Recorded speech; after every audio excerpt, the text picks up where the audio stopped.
We throw the word burnout around all the time. But what if it isn't just about being tired or stressed?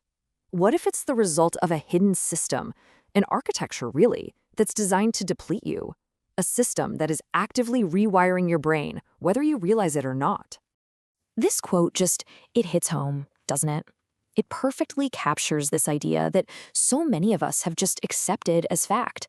That if you want to be ambitious, if you want to succeed, well, exhaustion is just part of the deal. It's a script we've all been taught to follow. But here's the thing, science is now making crystal clear. Burnout is not a personal failure. It's not about you not being resilient enough or bad at managing your time.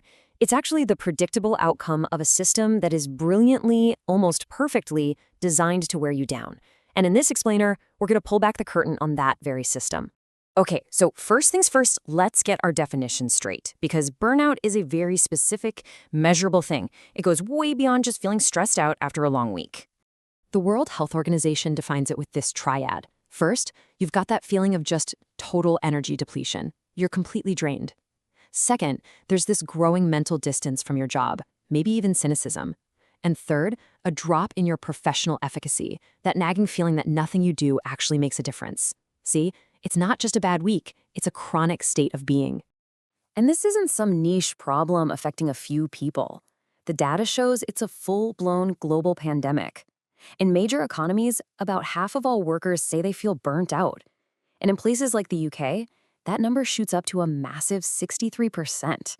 This isn't about individuals, it's a systemic crisis. When you see a problem on that kind of scale, it really forces you to ask a deeper question. This can't just be a psychological thing, right? What is actually, physically, happening to our biology? What's going on inside our brains? And this is where it gets absolutely fascinating. Neuroscience is now giving us this incredibly clear picture of the physical damage burnout inflicts on our most vital organ. Researchers have a term for it, biological wear and tear. That's the key. Chronic stress isn't just a feeling that passes through you. It's a force that physically remodels your neural architecture. It literally changes the structure and function of your brain. Okay, now this slide is crucial because it shows us exactly what that damage looks like. Brain scans consistently show this three-part pattern. Your amygdala, which is basically your brain's alarm system, it actually gets bigger, which keeps you in a constant state of high alert. At the same time, your prefrontal cortex, the COO of your brain responsible for focus and control, it starts to thin, it loses gray matter.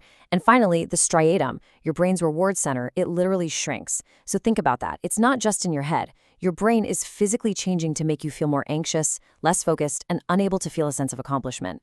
And this is a really important point. This isn't just depression with a different name.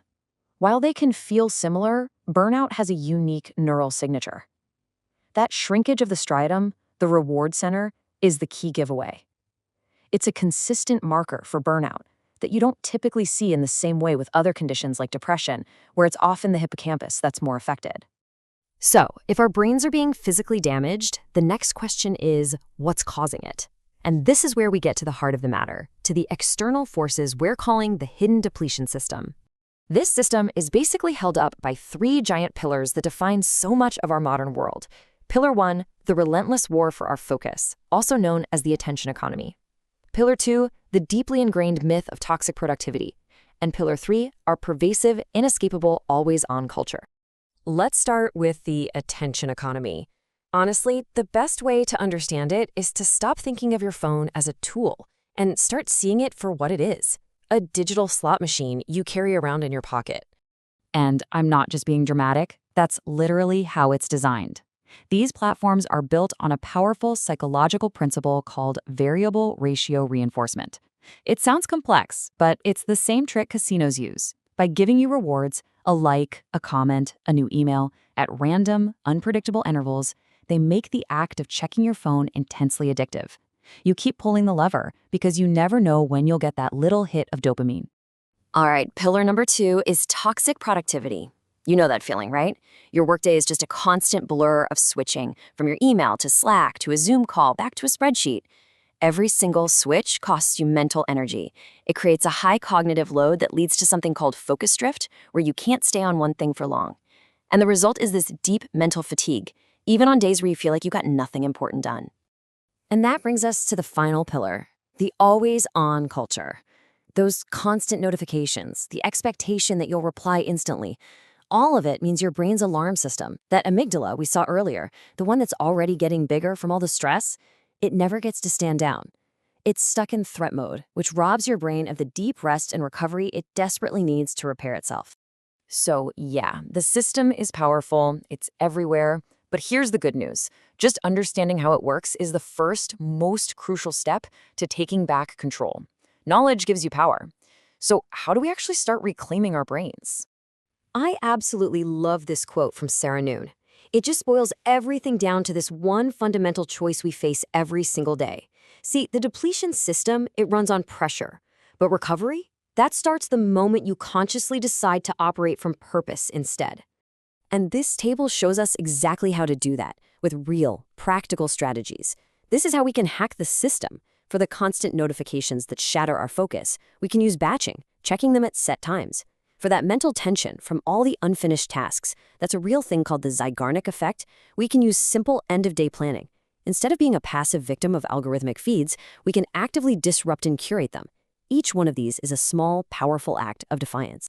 But ultimately, this has to be about more than just individual life hacks. This calls for a profound cultural shift.